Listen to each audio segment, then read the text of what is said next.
She was like, no, she wouldn't have. She would not have done it that way. She wouldn't have blackmailed people into helping these kids. Yeah. Like, what you did was wrong, bro. Like, yeah, you can't blackmail people. I hear your intentions. Yeah, we get your intentions. Yeah. But you blackmailed somebody to make two people who clearly did not want to be with these kids. The little gorillas. They clearly want to have nothing to do with these kids. You made them do it with the threat of going to prison. Your wife would not have done that, sir. Yeah, it wasn't noble at all. It was not a noble thing for you to do. And he just stood there like, he didn't never even apologize. So he's like, oh. It's like, dude, at least apologize and say, I fucked up. I did it the wrong way. Mm-hmm. That never came out of his mouth, which lets you know that Detective Burke was one of those, I stand on business. This is what I did, and this is what it's going to be.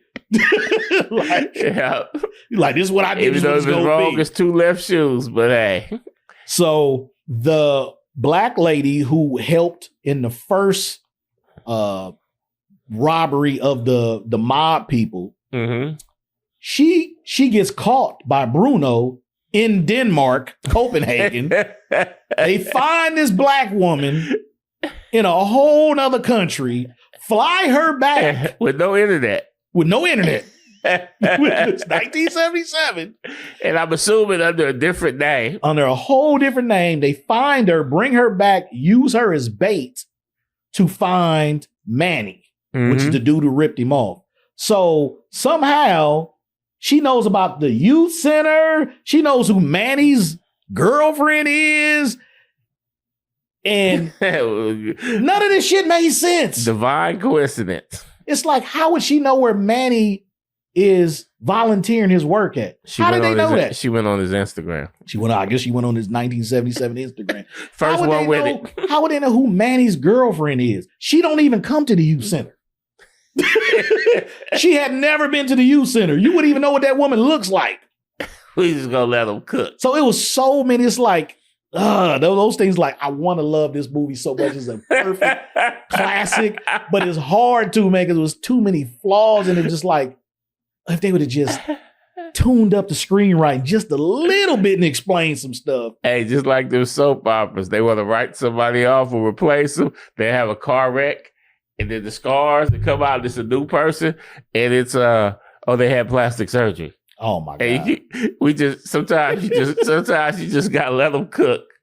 So Bruno, who's the mafia boss, says he wants his $475,000, which is a lot of damn money in 1970. Might be like a couple of million now. Yeah, easily. Yeah, easily. So Bruno says, I want my $475,000. They had already kidnapped Manny's girlfriend, Nikki. And they was holding the black lady ransom. They eventually meet up after Dave and Manny rob another place and get some money. It was kind of weird, man, because it's like they robbed a management company and got 2/3 of the money. Then they go to a monastery to get some ledgers, some paperwork showing the illegal companies that Bruno was dealing in that could pretty much put him in prison. So they get all this stuff together, put it in a suitcase to go get Nikki, who they have. They go there, they make the exchange. They have this another long dialogue drawn out scene. We got a filler with Bruno and Manny, where Manny's explaining what's going on and Bruno explaining, I don't care, we about to kill you pretty much. And he kept calling him boy. And at one point in time, Manny calls Bruno a titty sucker. And it pissed him off. Guns came out. He was like, I don't want to know what you say, a titty sucker. It was like everybody in the room froze. I don't know what titty sucker meant in 1977. But it pissed him off when he called him a titty sucker.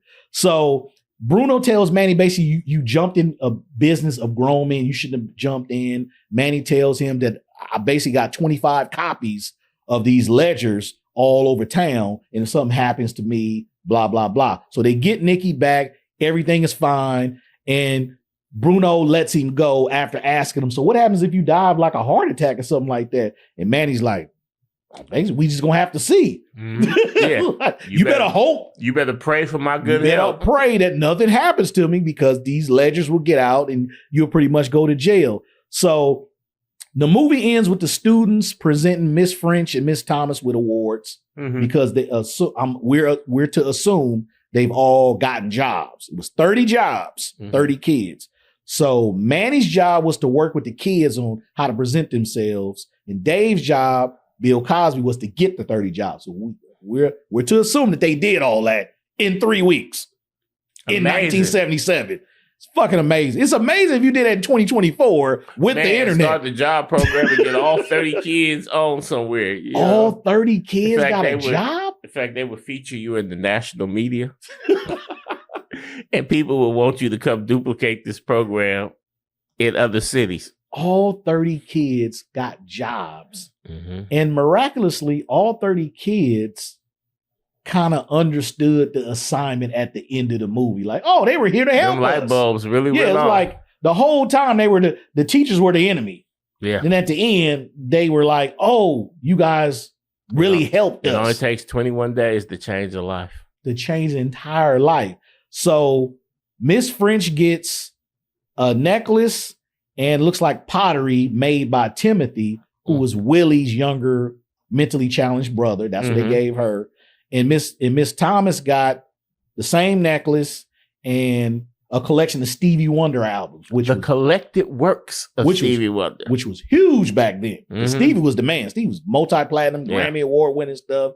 It's like giving somebody all the Drake albums right now. That was always my favorite. It's the collected works of Stevie Wonder. Collected works. And Barbara presented Miss Thomas with that. So we have a moment where Barbara, getting back to Barbara. Good old Barbara. We never know why she's angry. But in this moment, when she gives it to her, Miss Thomas starts to cry. Barbara starts to cry. But Barbara has the look of, I want to apologize, but she never apologizes. And intentions. Right. So I'm wondering why the director, and if, maybe I can find why you never had Barbara just apologize.